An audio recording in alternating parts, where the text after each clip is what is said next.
బులెటిన్లో మరో breaking news చూస్తున్నాం. ఫార్మసీలపై బిగ్ టీవీ కథనాలతో ఫార్మసిస్ట్ సంఘాల్లో ఆశలు చిగురిస్తున్నాయి.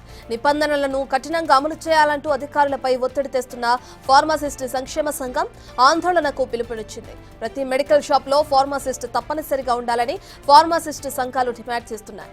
ఫార్మసిస్ట్ సంక్షేమ సంఘం నేతలతో drugs control DG Kamalasan Reddy అత్యవసర చర్చలు జరిపారు. అయితే చర్చల్లో తమకు ఎలాంటి హామీ దక్కలేదని ఫార్మసిస్ట్ సంఘాల నేతలు చెప్పారు.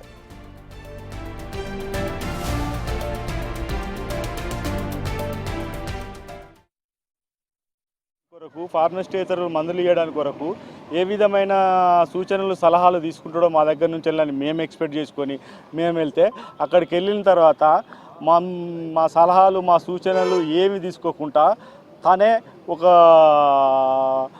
5 పాయింట్లు రాసుకొని ఇగో ఇవి చేద్దాం అనుకుంటున్నాం, దీనికి మీరు సహకరించాలి అని చెప్పడం జరిగింది. అవన్నీ కూడా లోపభూయిష్టంగా ఉన్నాయి. తను మాట్లాడే మాటలు ఏ విధమైన ప్రజలకు కానీ ఫార్మసిస్టులకు కానీ అనుకూలంగా లేవు. మెడికల్ షాపులు పెట్టిన యజమానులకు సర్టిఫికేట్ కిరాయి తీసుకున్న వాళ్ళకు మాత్రమే అనుకూలంగా ఉన్నాయి. ఇది కరెక్ట్ కాదని చెప్తే మమ్మల్ని గద్దించాడు. గద్దించేసి మేము వెళ్ళేసి వచ్చాము.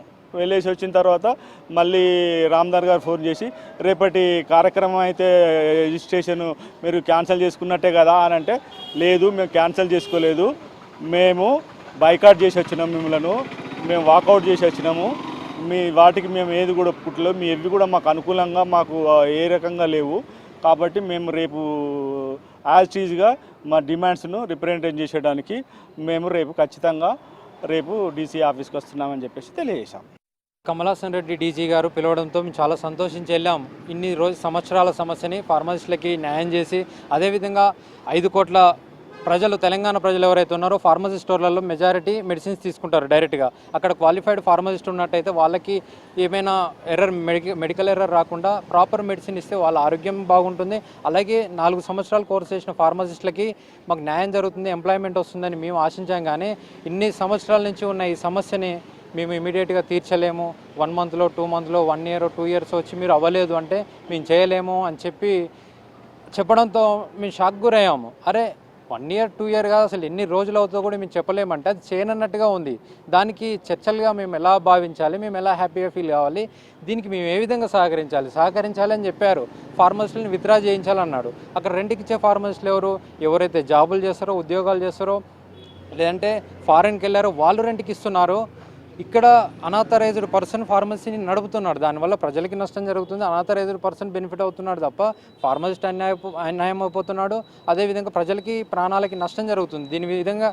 దీన్ని ప్రభుత్వ దృష్టికి తీసుకోవడం కోసం, అలాగే డీజీ గారి దృష్టికి తీసుకోవడం వల్ల న్యాయం జరుగుతుంది అనుకున్నాము. డీజీ గారి దృష్టికి వెళ్ళింది, కానీ న్యాయం జరిగే పరిస్థితులు అయితే కనిపించట్లే.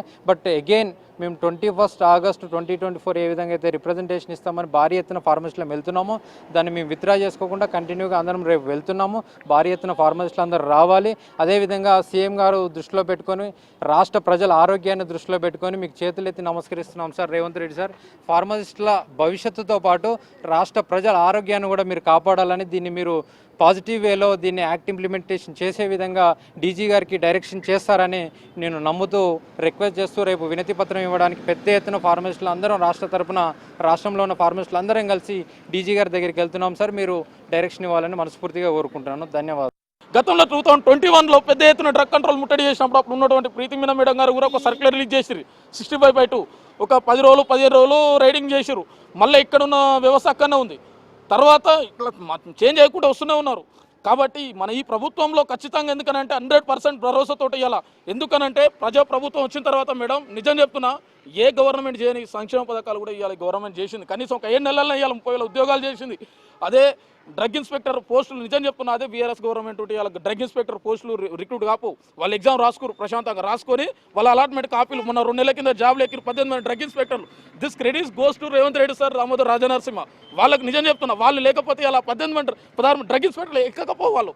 ఇలా ఇంత కృషి చేస్తున్నారు కాబట్టి, ఇంత పట్టుదల ఉంది కాబట్టి, ఇక్కడ ఎవరైతే ఆఫీసర్లు ఉన్నారో ఆఫీసర్లు వీళ్ళు చేస్తున్నటువంటి ఏదైతుందో అది ఒకసారి ముఖ్యమంత్రి గారు దామోదర్ రాజనరసింహ గారు చొరవ చూపాలి.